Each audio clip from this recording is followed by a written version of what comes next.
Hi, my name is Lance. I like to garden. I've been gardening almost my entire life. My favorite part of gardening is the end result.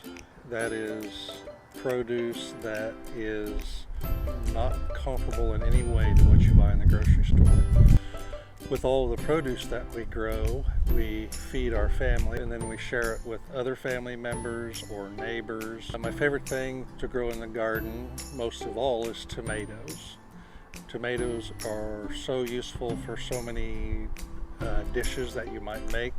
There's nothing better in the summer than a fresh hamburger with a giant slab of tomato on it.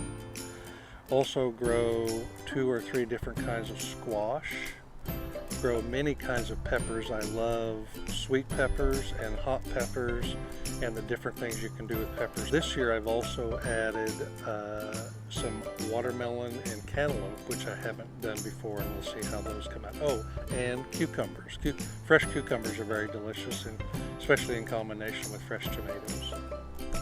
The biggest challenge you face when growing a garden is certainly the weather. Believe it or not, too much water is a really bad thing, and we've had a lot of water this year.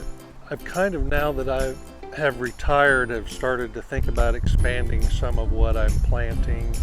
I'd also like to add some, like what they call winter squash, which are things like butternut squash or acorn squash.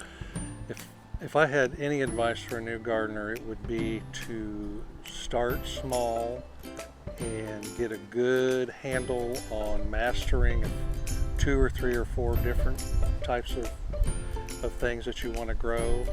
And then as you get good at those, then start expanding. It can get pretty overwhelming if you have too large of a garden and you have to worry about weeding and all of that.